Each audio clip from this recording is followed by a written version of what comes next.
And heidi ho, internet neighbors, welcome back to the channel. I am your host, Mr. Vormithrax, here to play some more Old World. It's been a little while. It's been about 6-7 months since I last took a look at Old World. Got it in early access, I think when it first became available, and we took a look at it through several games. I did enjoy it quite a bit. I really like the looks of it and the play style of it. It does things a little differently than other games, which I always appreciate. But we ran into a bit of a problem in that there wasn't a lot of difficulty in the game yet. It needed some fine-tuning, some balancing, some adjusting. And I quickly was ramped up to the hardest difficulty and still winning very, very early on. So I decided to set it aside for a bit and then revisit.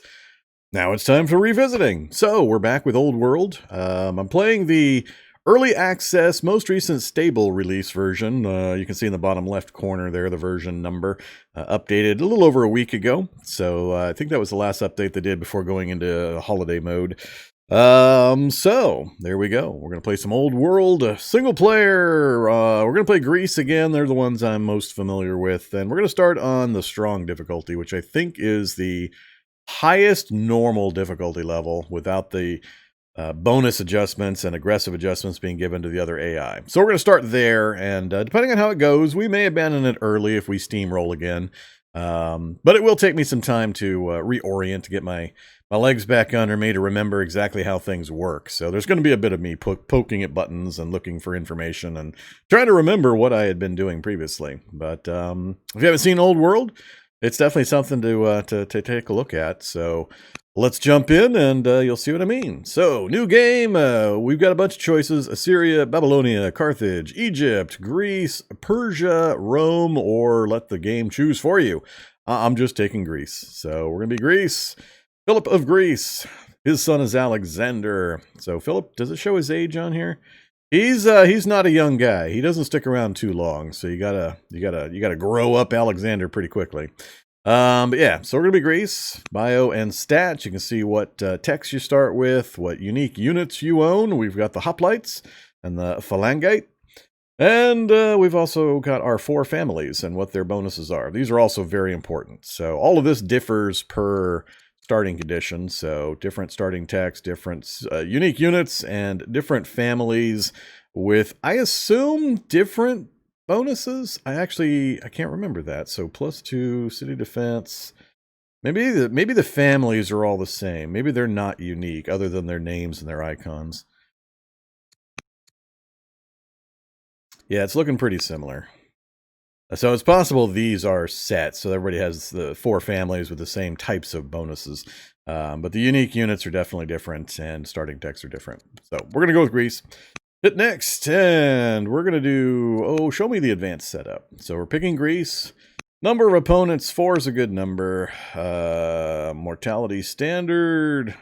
This is the kind of stuff that the simple setup picks for you when you pick the different difficulty options. So we're going to go with the strong. And opponent level normal, tribe level normal. As soon as I move to noble, opponent level becomes aggressive. War probability goes up, raid chance goes up. There's various things that go up, and as you go down this difficulty ranking, there are some very important things that go down. In particular, the number of orders per turn. So on the able, you're getting 10 orders per turn, you're getting 8, you're getting 6, you're getting 4, you're getting 3, 2, 1, and 0.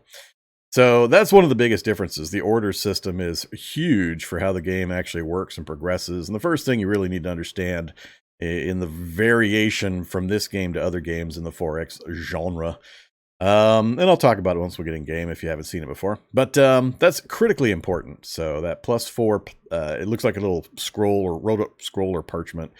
You start with an amount, and then you have a per turn where the capital city line lists. It says +20. That's gold or whatever cash income, and then +4 orders per turn. That's the important number. So as soon as as we go down, you get less and less per turn, and it's more and more of a struggle. There are ways to increase that in the game, but we're going to go with the strong. So that's basically the midpoint difficulty level where you still have some resources, you still have some other generation, but the AI doesn't get any benefits, and you're not handicapping the human player much. So that'll be our starting test game. Beyond that, we're going to stick with random map. Seaside's fine. Map size. Yeah, let's do medium. Let's keep it small for 4 opponents. Does it change?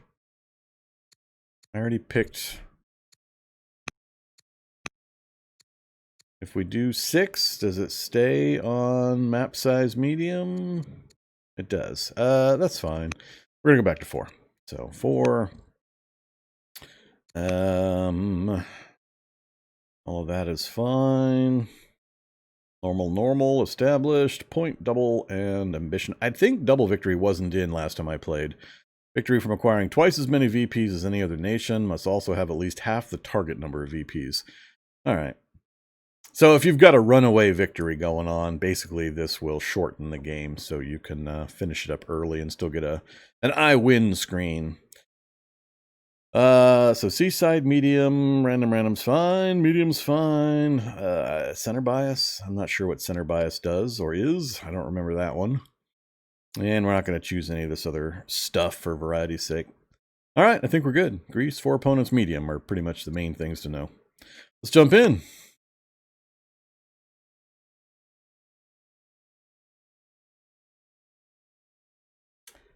Move some screens around here so I can see everything I need to see. Welcome to Old World. I'm not going to try to explain everything because I don't remember everything.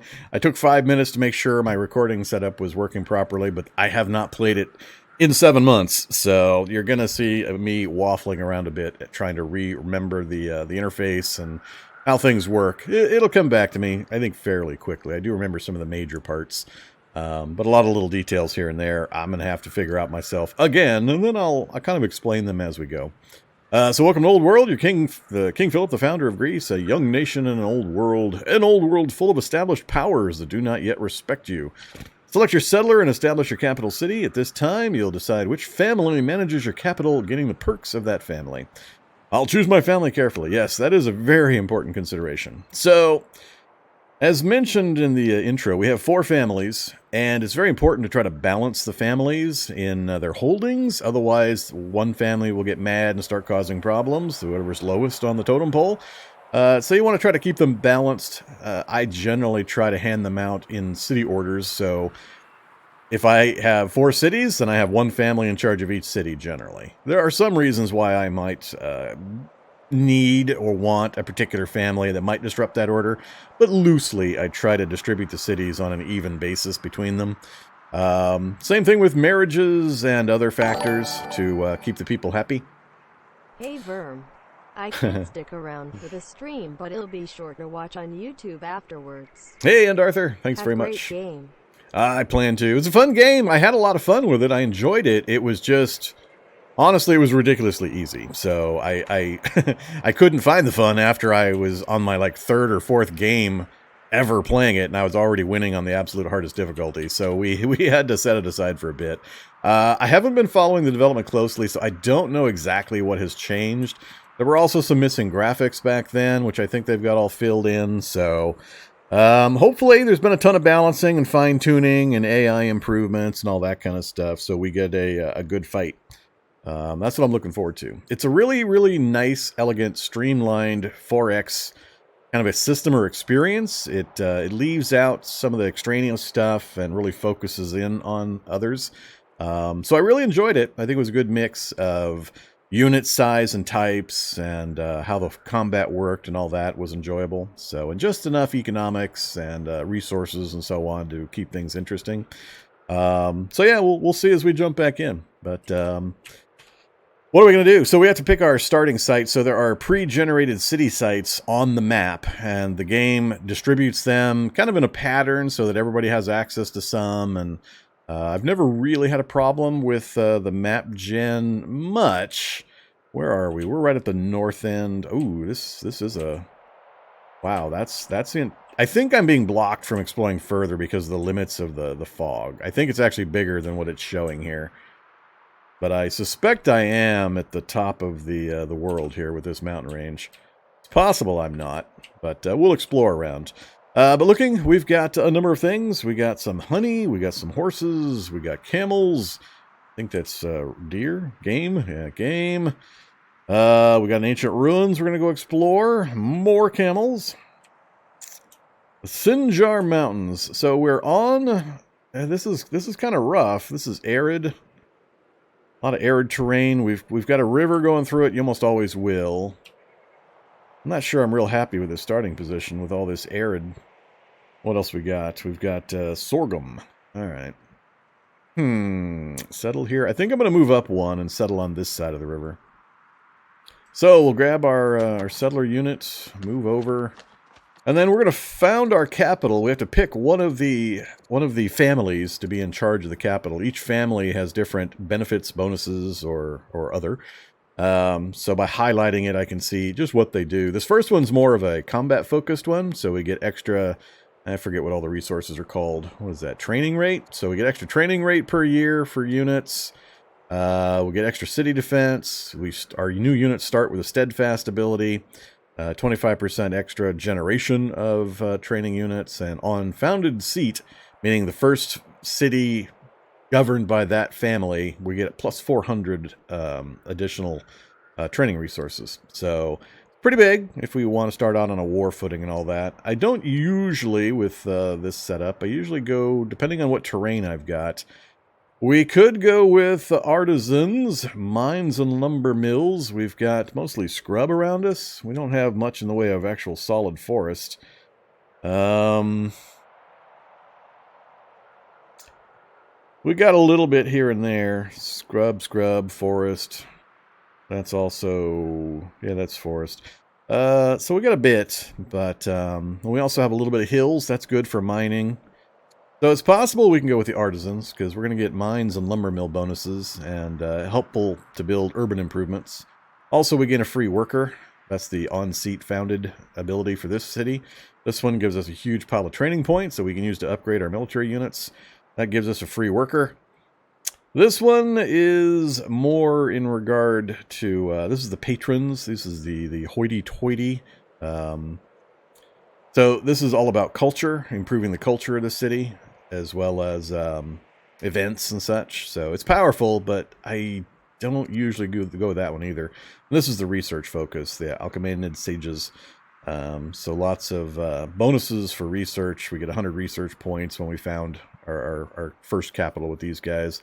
And so on. But I'm going to go with the artisans. We're gonna go with the artisans. I want the production. I want the resource bonuses to start off with. Usually I try to go... I wait for these guys until I found a city closer to where I think an enemy's going to be. That way I've got a city with high defense and ability to churn out units closer to wherever the enemy is. And there's other reasons to do these various ones. But we're going to go with this one. Alright, so yeah, I've got the tutorial on still, don't I? That's fine. I'm not going to read through all of this stuff. So, orders I will mention, though. This is the most important, I think, unique thing about this game, is you can have 100 units out in the field. And in most 4X games, that means you're going to move 100 units every turn. Every single one of those units, you're going to be able to move out to their limit of movement points or movement orders and so on. Not so in this game. This game, you are very much limited by your orders total, and it shows right here beneath the portrait. So that is orders. So we have 6 orders currently. We're generating 12 per turn. And what'll happen is moving, building, most actions that you decide to take are going to consume your orders amount. And you can purchase additional orders depending on techs you have. Like right now, I could buy additional orders for 100 of my training points. So there are ways to go beyond, above and beyond the limit of what you've currently got accumulated, but many of them require certain techs or abilities and such. But if you have 100 units and you only have 10 orders, you're only going to move maybe 5 or 6 of those guys usually, because you're going to move somebody a few times. You can also move a single unit a whole bunch of times. So the orders is really, really big.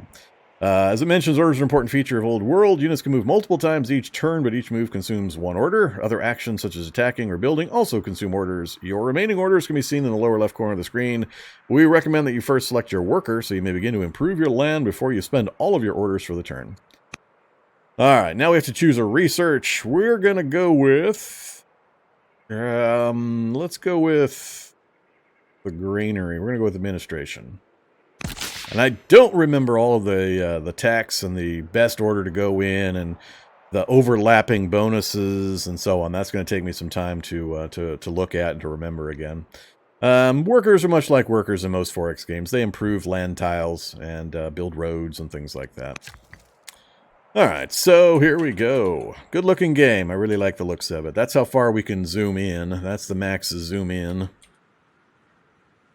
And what it's showing is it's highlighting places where it thinks I should build something. So it thinks a quarry would be good here. It thinks an Odeon would be good there. It thinks right up there that we should go for the farm over the sorghum field. And there are various reasons why we would or wouldn't want to take advantage of its suggestions. It's good that it makes them, but a lot of times I just ignore those. This is our city border, so these are the tiles that we're able to work with our workers. There are ways of expanding the city border, as we'll find as we go through. But it reached out and it grabbed the camels, it grabbed the sorghum. It didn't quite make it down to the honey. That's fine, we'll get to that. This would be a good location for a quarry, by the way, because it's adjacent to high mountain tiles. And as you can see in the middle there, adjacent mountain plus 40%. So that's per tile. And then if there's a mill adjacent to it, we get an additional bonus. So if I stick a mill in somewhere that's adjacent to that, we get even bigger bonus. And it's also aired with a bonus. So lots and lots of bonuses. That's a really good... There should be a key, actually, that shows... Oh, what was that key? Options... UI... Controls. Not camera, not navigation. Overlays? Maybe it's overlays. Improvements.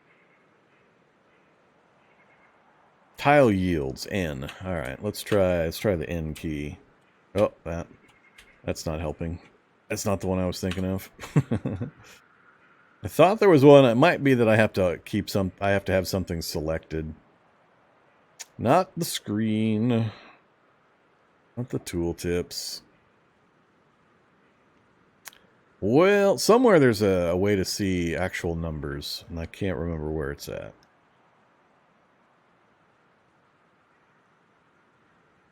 Not zone of control.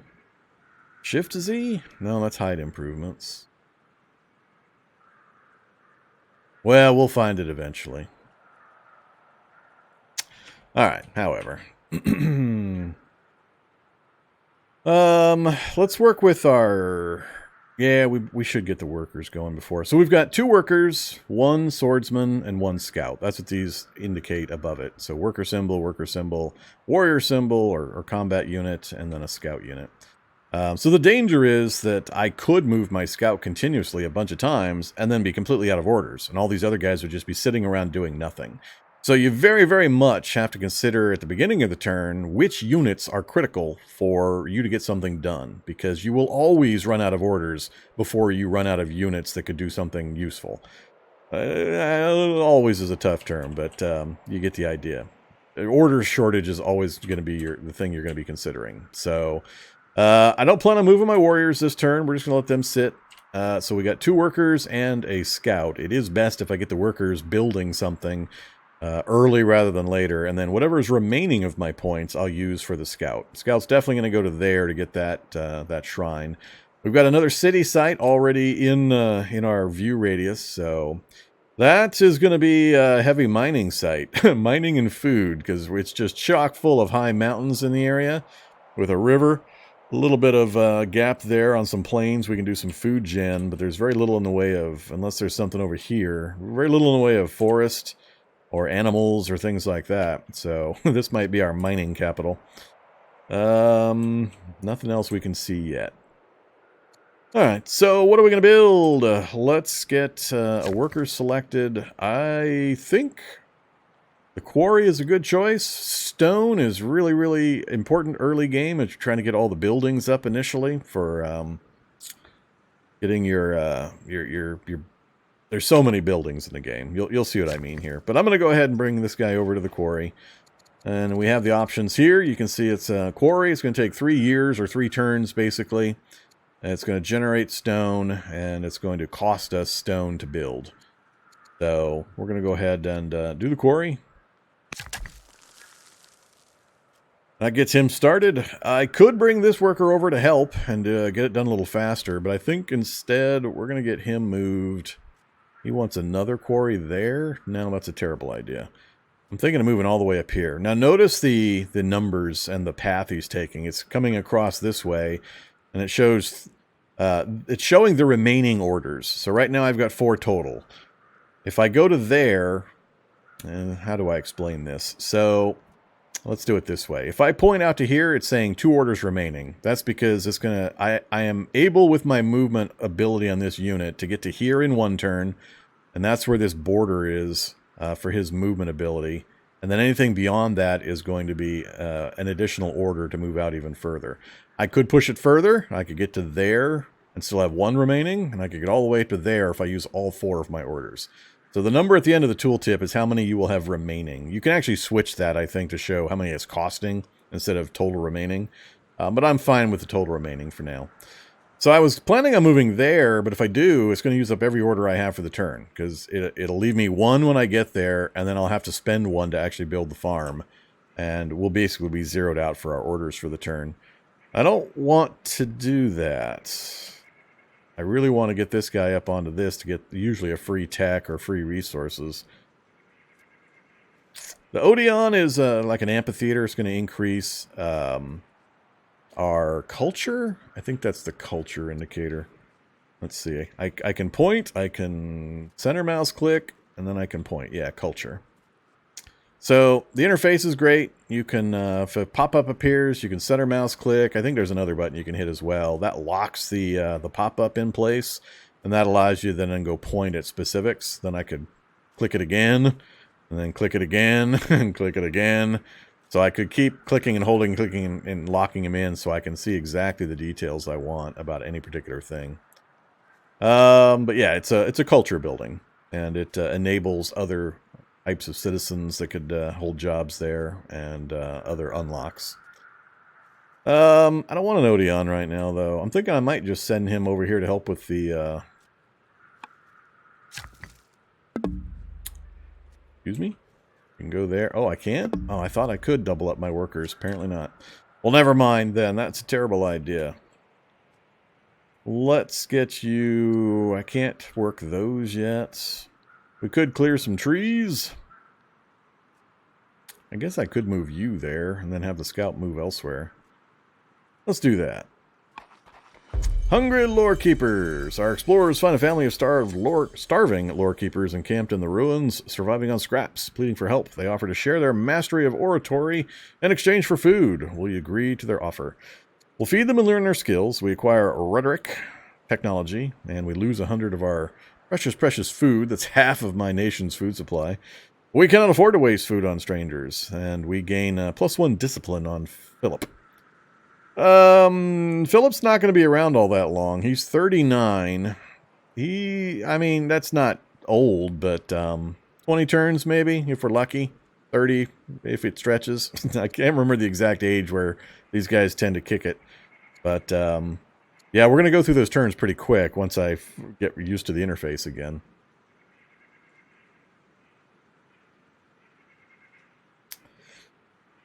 We're going to go ahead and feed him. I think we can afford it. Let's get the rhetoric tech.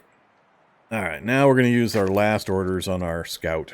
So, scouts are awesome. Fantastic explorers, can see further into the unknown. They can hide in trees, full trees, not scrub, and not within the borders of somebody else's control, making them invaluable as an early warning against invading enemies. Send your scout out into the wilderness, look for new city sites and mysterious ancient ruins. Alright, like I said, I think we're at the northern border, so I'm going to run this guy. Kind of tempted to run him over that way. You can see how far he can move. I only have 2 orders left, and he could get all the way out to here on those 2 orders. I'm tempted to run him out here just so I can double check that, but I don't think anybody else is going to beat me to that location, so I think I'm going to send him out this way instead.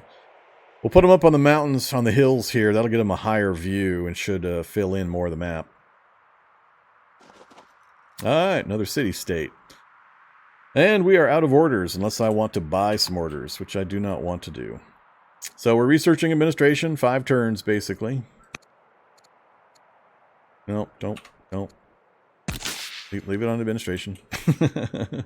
Let's see. There's the tech tree.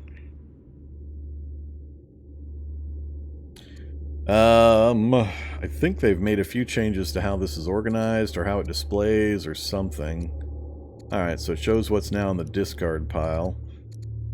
They're treated like cards, and I don't remember all of exactly how this works. That's fine. So administration is what we're currently researching. And it shows you what it unlocks. Not going to worry about that. Alright, basically we're done for the turn. We've got a settler being produced by the city, so they do a really, really good job of condensing the information into just single glance. You're not often having to dive into various menus and screens and reports and so on to find information that you need. A ton of it is represented just in this little tiny spot. You can see the ruling family. You can see the happiness and the culture. So the culture is weak currently. But that bar in the middle, or in that section there behind that thing, it's showing slightly green there, shows how weak our culture is. It's growing until we hit a culture event. When the bar fills in, a culture event will fire off, which is a big benefit. You can see we're building a settler. The settler unit has the info. And then right here, we can see we have one citizen, no specialists, and there's no discontent. So we're at discontent level 1, which is normal. And then that indicates that the city is connected to its capital because it is the capital. You either need to connect via road or via waterway between cities to be considered connected and to get benefits or to prevent malices. Except in the case of that, the warrior city, the warrior family that I mentioned. One of the reasons why I don't put them in as my capital is because they don't need the connection to the capital city. So if I use them as my second, like if I build this into the warrior group, they don't need that connection. It's automatically considered connected. So I don't have to build a road to it or have a river connecting between the two. So it's a benefit that if you put them in as your first capital, you basically are wasting that particular benefit. It doesn't do anything in that case. So I always like to wait on them till at least the second. Let's just hit end turn. Oh, actually, we've got founded Athens, discovered our starting techs, and we've got that event. All right. Boink. Our turn. I love the turn times. Uh-oh. Why is there a little red thingy here? That's my unit. There's a yellow blip, and there's a red blip. Time passes quickly, so we basically have to say how we're going to educate Alexander. What's philosophy do we want him to follow? Philosophy, rhetoric, tactics, commerce. What training regimen, basically? Do we want him to be a general? Do we want him to be a governor, a commerce leader in our cities? That kind of thing. So I'm going to go with tactics. And we now have 11, so we've got 11 orders. We're generating 11 per turn. We can see where they're coming from. We're getting plus 10.1 from Athens, plus 2 due to our current level of legitimacy, and minus 1 improvement construction. Okay. I'm not sure on that one what's causing the improvement construction minus 1. I'm not even going to look at it. I'm not concerned for the moment. So, yeah, I'm curious why there's a red blip over here. I wonder, is that showing possible city sites? I guess so, because that's the yellow blip. Is it color-coded based on what? How good of a site it is? Based on what criteria? I don't know. I don't remember it doing that. It's a very different game compared to Civ in many ways. I haven't played it in 7 months, and I haven't played Civ in years. So I'm going to have a hard time kind of comparing the two. They operate at completely different scales, though. This one stays within the old world scale. So you're not going from prehistoric up to space age technology, for example. It's a much more focused and concentrated affair with a smaller unit count and a totally different orders and movement type of system. So they're kind of hard to compare. They're not really the same thing. I think the common quote I made when I was playing this 7 months ago was... This is, how did I put it? Civ has been made a board game, but this is basically really, really close to a board game. It's like a digital board game, in a Civ type of vein. So The information is really well presented and such. We're going to find out as we play through this series if there's been enough improvements to the AI and the difficulty. Because that was my only issue with it previously when I played it 7 months ago. I did a test game initially just to learn the interface. We abandoned that very quickly. Started up a real game on hard difficulty. Abandoned that after like 80 turns when it was obvious I was going to win. Then we started on, I think, the Glorious. I don't remember if I had another immunity game, but we basically ended up on the absolute hardest difficulty within like 3 or 4 games, and I was still going to win. And I kind of set it aside at that point. If I was able to play it with that short amount of play time and be playing on the hardest difficulties, it needed time to be updated and tuned and so on. So that's what we're kind of looking into now. But I really enjoyed it. I love the presentation. I love the art style. I liked the focus it put on military units and how the combat worked, and especially the order system. It takes some getting used to. People bang their heads against the order system. They they tend to either love it or hate it, and I actually love it. I like the constraint that it puts on the player, and the focus on, oh my God, what do I move this round? Because I can't just move everything wherever I want. I enjoy that because it feels, like I said, it feels like a board game to me, and I'm a big board game fan. Been playing them for decades and loving them at all levels of difficulty and complexity. So I love board games, and this really gives me the feel of a board game put in a digital environment and really heavily leveraged with the advantages that computing can provide. So I think that's mainly the way I described it. So it feels less like a Civ game specifically, or a competitor, and more like a really nicely focused digital board game. And you'll kind of see what I mean as time goes by. Okay, so now we are going to move you over here and get that farm started. Yes. Maybe I'll move the warrior out. We could do a little bit of poking around with our warrior. So another thing you can do with the scouts is you can harvest the resources. It can only be done out to a certain range from the city, but if I moved onto this, for example, I could move there, and then I could spend an action point harvesting that, and we would get food sent back to our capital city. I'm not going to do that initially. I'm going to keep pushing our borders out and see what we can see. Let's go here. This is, what is this? 2, 4, 5 so far? 5 city space, which is what we started with here. Only seeing 4 there. I can't quite see that space. But there are different sizes. Let's see. Move out to there.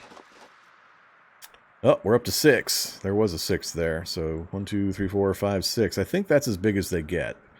But it's pretty rough terrain. You're going to have a hard time growing food there. So I need to find a really good bread basket. I mean, this river, I can't remember if this arid irrigates well and you do really good crops in this kind of terrain with a river adjacent. I can't remember. But so far, we don't have a really awesome bread basket city. You do want to tend to specialize. So mining focused city, industry or culture focused city, and so on. So this is looking fairly rough over here with all this hill. Again, it looks like it'd be an awesome mining location with the hills and the mountain ranges adjacent. So that space there with a mine would get 1, 2, 3, 4. 4 40% bonuses to mining because of the 4 facings or sides of the hex have high mountains next to it. That would be an insane spot to put a mine. And if you put a mill next to it in one of these 2 spaces, which would also provide a bonus, it would just go crazy. So layering and leveraging the various bonuses is really important as well. A little bit of forest up north, so yeah, I mean, it looks like it'd be a nice spot. But I got to decide how much do I want to use here. So that worker is now tied up for 3 years. That worker's tied up for 2. So I can basically focus all my points, my orders, on this one scout. I don't think I am going to move my warrior. I'm just going to leave him sitting in the capital. We got 4 more turns before the settler's done. So for the next several turns, we're just going to be moving a scout around. I'm hoping to find more ruins that we can get free stuff from. Yeah, there's some sheep.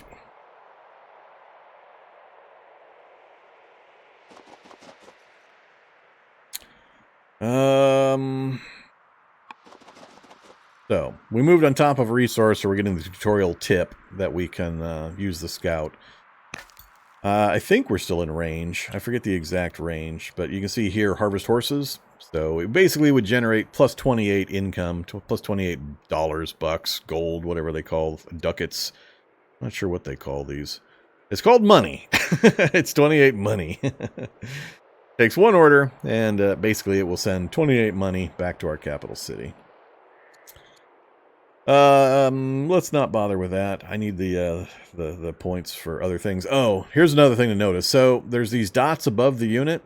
That's how many actions it can take without any kind of consequence or worry. We've exhausted those. He can still move. He can still consume orders. I can force march him, basically. But it's going to cost 2 orders and 100 of my training points to do so. So right there.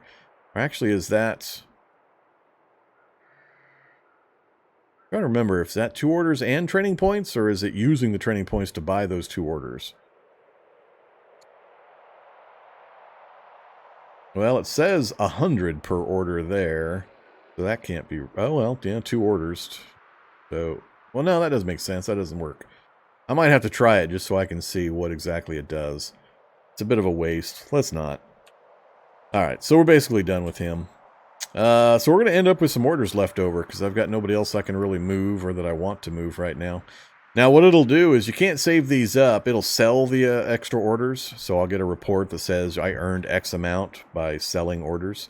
I think it's that 10.1 that's going to sell them at. So I should get 40 income by selling those leftover orders. So let's just hit next unit. I just want to sit here. Let's put you in sleep mode. That one. Alright, dear father, Alexander's update. He complains about the harshness of military exercises and weapon drills, wishes us to hire a veteran soldier to tutor him privately. We need 200 bucks. We don't have 200 bucks. I could get some bucks. Yeah. I don't want to get some bucks.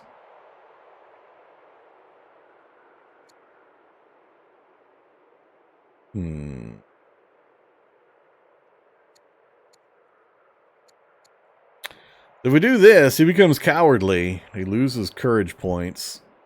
And he loses his bold trait. We don't want that. This is just a random type event. I need to sell something, a lot of something, in order to get the money. I need, what, 34? All of this stuff it's early game, so all of the basic resources are selling cheap. Food, iron, wood, and stone.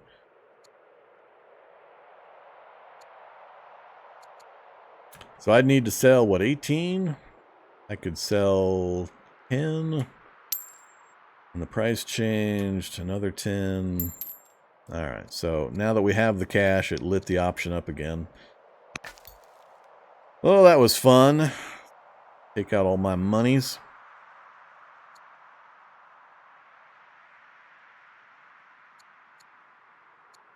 So right there, that's you sold 4 orders for 40 bucks. So we got paid for them. You don't lose them entirely. We still got 3 turns and 2 turns. And 1 turn, so don't have anybody to move this round. We can spend it all on the scout. I'm gonna kind of wrap him back around, check this section out, and then I'll rapid move him down the other direction, I think. Nation contact. So we found Assyria. So Assyria is, wow, and he's already got that space? That's not good news. He must have a city-state right here. So there's a limited number of these city-state locations. If I'm on the north corner, I got to make sure I try to take as many as I can this direction before these guys get to them. Otherwise, I'll get boxed in with just 2 city-states up here. Now that I know he's there, I'm tempted to stay in the area. Nice little hill in the middle of a field.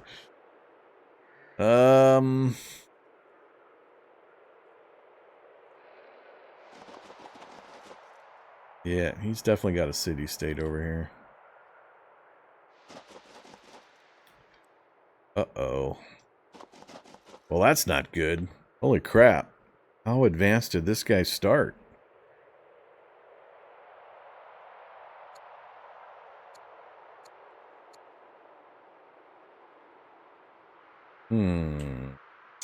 I gotta get my settler's definitely going there right away. This is not good news.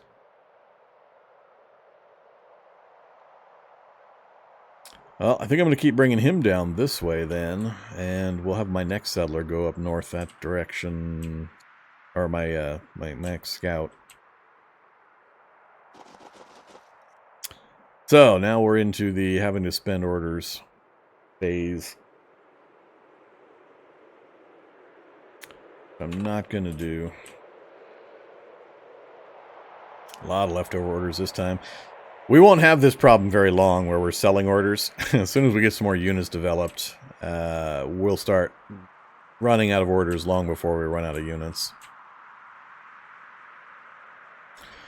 Let's nope,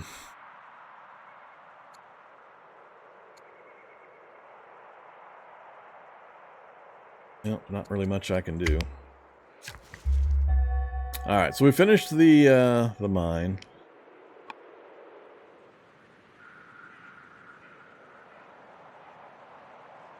B removes terrain. Shift Z removes improvements in cities so you can see things.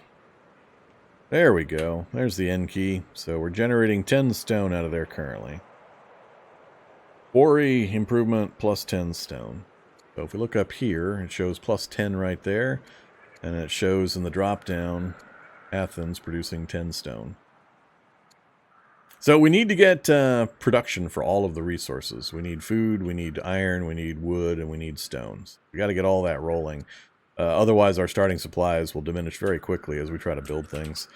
All right, so we've got a settler for worker freed up now.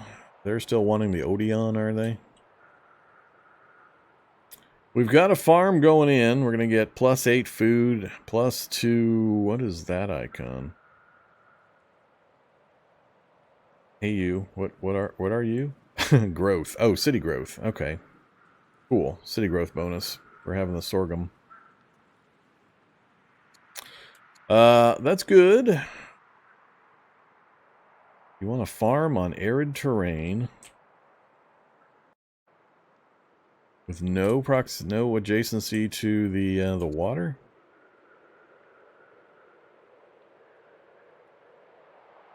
There is no adjacent volcano. There is no fresh water that I'm aware of.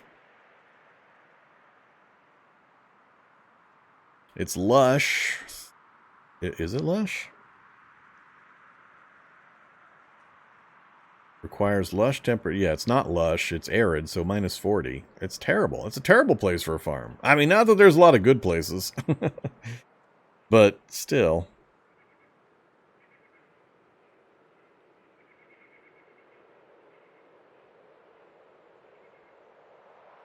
Yeah, I can't figure out why they would want to build there.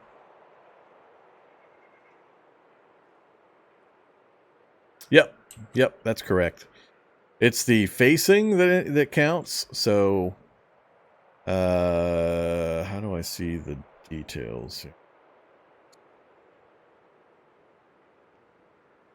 Quarry. So plus 5 per year base. Arid is giving plus 20. Adjacent mountain is plus 40. Plus, let's see. However the math works out.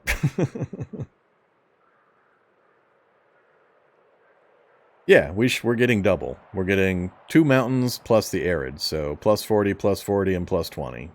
So it's doubling the output. So from plus 5 base to plus 10. Because each side of the mountain that we're adjacent to, we got 2 facings adjacent to mountains. So 40 plus 40. And then the arid 20 doubles we're getting a total of a doubling of our output. But yeah, since this face, you're never going to be sharing a particular facing. So, but if I put a mine here or a mine here, this mine would get this single facing. This mine would get that single facing. I'd have to go over here to get another double facing. So once we expand our border out, another mine over here wouldn't be a terrible idea.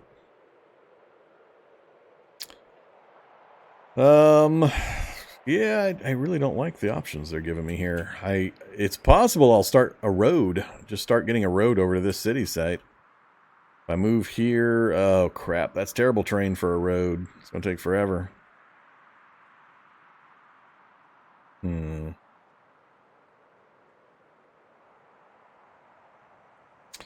don't have that in our area yet. That is not what I wanted to do. So we got ore there. We need to push the border out slightly to get control of that.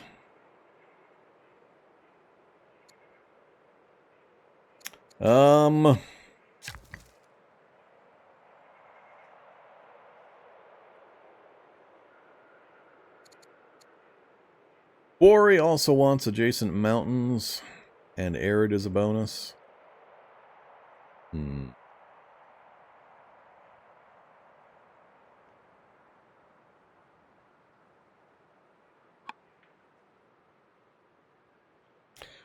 Never mind. For some reason I was thinking that was a metal mine. I need to get that for the ore. What to do, what to do. Hills are what we want here.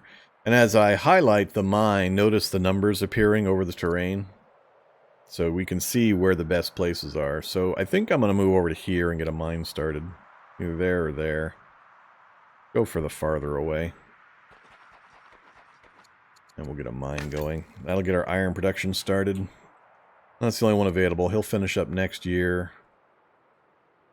And the settler in 2 years. Alright, so what are we going to do here? So he does have a city-state here. I think he's got a separate one up there.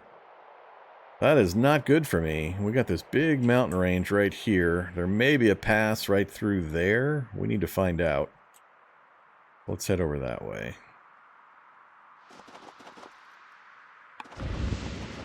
Tribe contact, the Numidians. Well, hey there, Numidians. So there is a pass through there. A couple of good quarry sites, too. Marble and marble. So, Numidians are a miner. We got a free warrior out of them, which is nice. I'm trying to remember, how do I interact with these guys? Help! City screen, research, game log, religion, laws, primogeniture, and victory screen. Ooh, map overview. Maybe we're not at the top of the map. We are not. Not if... That's weirdly tall compared to wide. I don't know if this is the actual map borders or if I'm constrained in some way. That seems weird.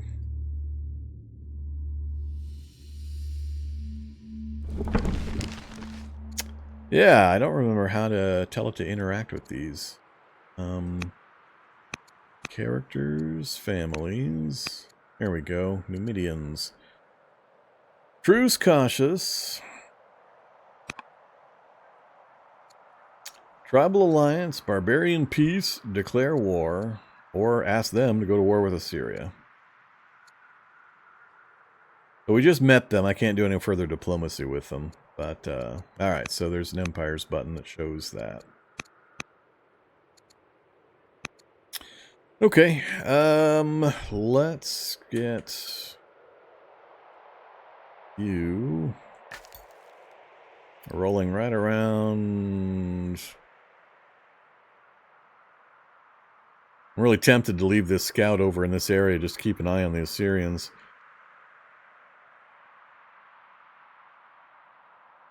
But I need to keep looking for freebie huts. Yeah, keep moving.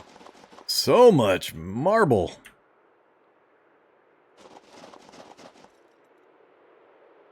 Alright, we have another unit to consider now. I think I will keep the warrior over here, keeping an eye on the Assyrians. Alright, we're out of orders. 2 years to administration. Alright. Prince Alexander takes to tactics training with unbridled enthusiasm, especially combat drills, where he bests his opponents every time. Clearly, the instructors are the best in Greece. We may wish to consider promoting some of them. So, I can either leave them in place, and Alexander gains either tough, heckler, or swift, or I can have them join the court and become a court soldier. I forget. Can serve as a general, governor, or agent.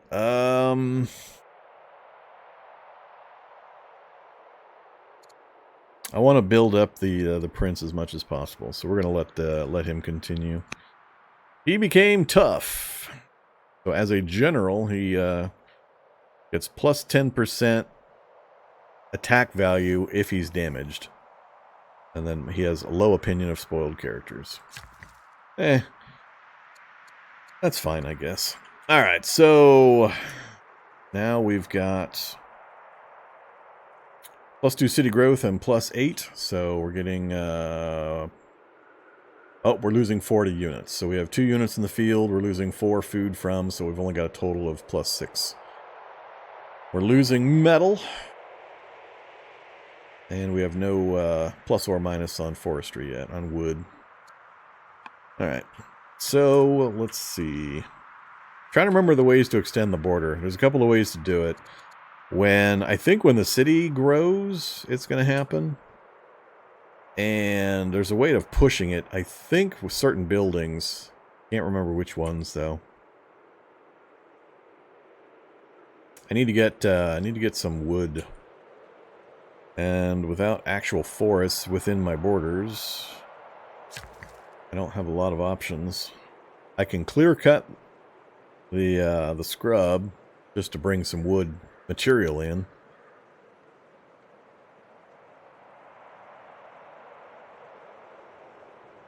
Can't do anything. I don't have animal husbandry yet, I don't believe, so I can't do anything directly with the camels.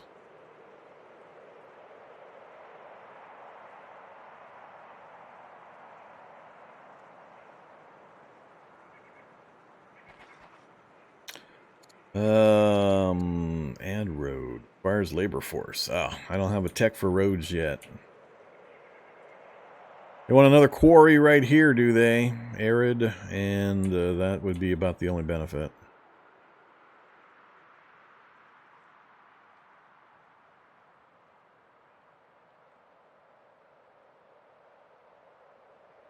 Tell you what, go here and just chop down the scrub. Farm finished. Got the Numidians. Finish those.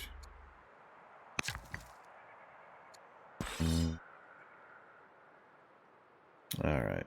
He's fatigued. That's the hiding symbol. He's hiding in the forest there, so he can't be seen. These guys, I think I'm just going to park. Let's choose... here?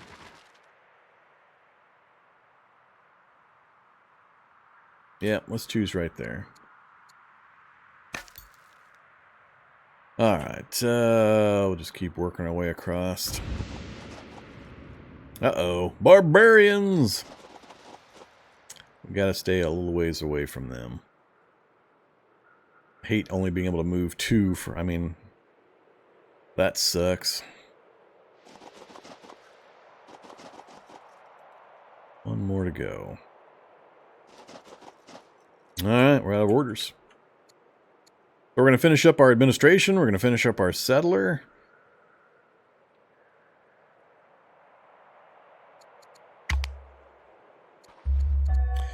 Next up, so labor force, roads, and then we'll have a decision to make between slavery and freedom.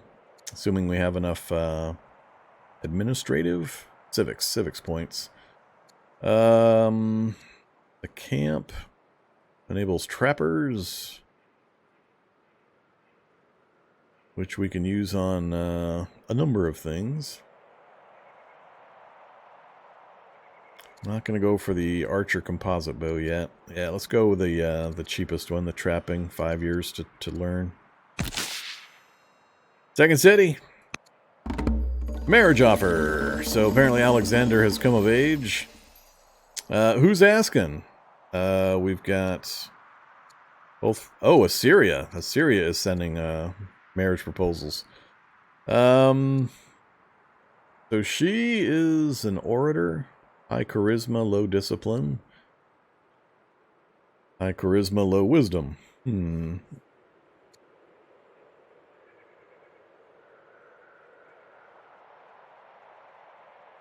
Age 20, huh? So my choices are I can marry him to another nation. I think that helps me when I start doing diplomacy with them. I can't remember for sure. Or I can say no, and then we might get marriage offers from within the families of our empire. And allowing him to marry a woman from a particular family could benefit me in relations with that family group. I'm not sure on this one. This is pretty early to be marrying off to... So a zealot is best as a general or a chancellor. General can heal in neutral territory. Order better as a governor or ambassador. Dowry gives us this. Oh, actually, that's 15 training versus 30 stone for the dowry. Let's let's go ahead and marry him off. I'll take the stone. Alright, so we should celebrate, hold a military parade. He gains 60 XP. Or actually, the King Philip, gains XP.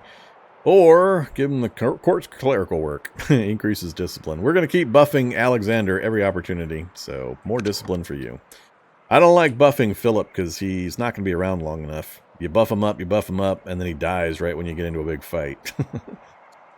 Uh-oh. What do we got an exclamation point for? Because we're not building anything, probably. He's idle. That's probably what's going on. Alright, so that's our settler unit. We're definitely sending the settler to this city site. There's no choice there. We can get to there with 4 left. Am I in that big a hurry? I think I'll just go to there. We should be able to get to where I want to be to settle the city 1 turn or so after that. Alright, Athens. Let's see. I remember...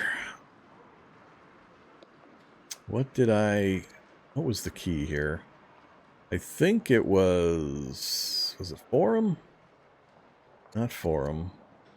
Festivals are important. You got to run those to keep your discontent down.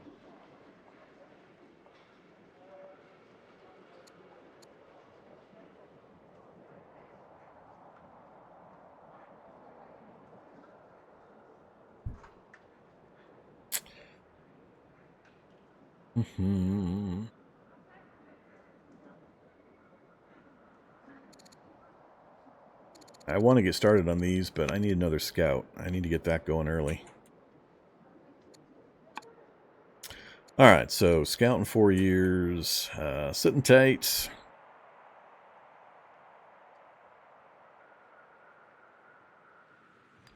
Where'd my other worker go? Why are you over here? What the hell? Did I move this guy down here somehow? Alright. I don't remember moving him on purpose anyway. I must have oopsied something. You guys are just holding out, scouting. I guess you're it, since you don't have any points to move back.